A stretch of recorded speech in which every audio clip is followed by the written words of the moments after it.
Welcome to Rajdhani Special News. ଆପଣଙ୍କର sir ଲୋକଙ୍କ ପ୍ରତି ସମର୍ଥନ କେମିତି ରହୁଛି ଏଇ ନିର୍ବାଚନ ମଣ୍ଡଳରେ?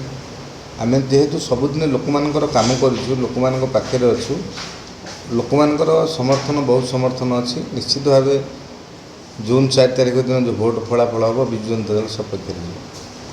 ନିର୍ବାଚନକୁ ନେଇକି କ'ଣ ଆପଣଙ୍କର ରଣନୀତି ରହିଛି? ନିର୍ବାଚନ ରଣନୀତି ଆମର କିଛି ନାହିଁ। ଆମେ ତ ଲୋକମାନଙ୍କ ସମସ୍ୟା ସହ ସବୁବେଳେ ଜଡ଼ିତ ଅଛୁ, ଲୋକମାନଙ୍କ ପାଖରେ ଅଛୁ। ତେଣୁ ଲୋକମାନେ ଭଲ ପାଆନ୍ତି ବିଜୁ ଜନତା ଦଳକୁ। ମାନନୀୟ ମୁଖ୍ୟମନ୍ତ୍ରୀଙ୍କର ଯେଉଁ ଜନହିତକର ଯୋଜନା ଅଛି ସେହି ଯୋଜନାର ସୁଫଳ ଲୋକମାନେ ପାଇଛନ୍ତି। ତେଣୁ ନିଶ୍ଚିତ ଭାବେ ଆମକୁ ଆଶୀର୍ବାଦ କରିବେ। ନିଶ୍ଚିତ ଭାବେ ଆପଣମାନେ ଦେଖିବେ ଆଗାମୀ ଜୁନ୍ 4ରେ ଯେଉଁ ଫଳାଫଳ ହେବ, ଷଷ୍ଠ ଥର ପାଇଁ 120ରୁ ଉର୍ଦ୍ଧ୍ୱ ସିଟ୍ ବିଜୁ ଜନତା ଦଳ ଅକ୍ତିଆର କରିବ। ଷଷ୍ଠ ଥର ପାଇଁ ରାଜ୍ୟର ମୁଖ୍ୟମନ୍ତ୍ରୀ ମାନନୀୟ ନବୀନ ପଟ୍ଟନାୟକ ମୁଖ୍ୟମନ୍ତ୍ରୀ ହେବେ। ପଲସରାବାସୀଙ୍କୁ କ'ଣ କହିବାକୁ ଚାହୁଁଛନ୍ତି? ପଲସରାବାସୀଙ୍କର ଆଶୀର୍ବାଦ, ଭଲ ପାଇବା, ସ୍ନେହ ଶ୍ରଦ୍ଧା ମୋ ପ୍ରତି ରହୁ। ଯେତେବେଳେ ଯାହା ଲୋକମାନଙ୍କର ଆବଶ୍ୟକତା ଅଛି ଆମେ ନିଶ୍ଚିତ ପୂରଣ କରୁ। କିନ୍ତୁ ଦେଶ ସ୍ୱାଧୀନ ହେବାର 75 ବର୍ଷ ବିତିଲାଣି। ଡେଭଲପମେଣ୍ଟ ହେଉଛି, ଡେଭଲପମେଣ୍ଟ ଚାଲିଛି। ମୁଁ ମଧ୍ୟ 10 ବର୍ଷ ବିଧାୟକ ହେଲି। 10 ବର୍ଷ ଭିତରେ ବହୁ ଡେଭଲପମେଣ୍ଟ ହେଇଛି।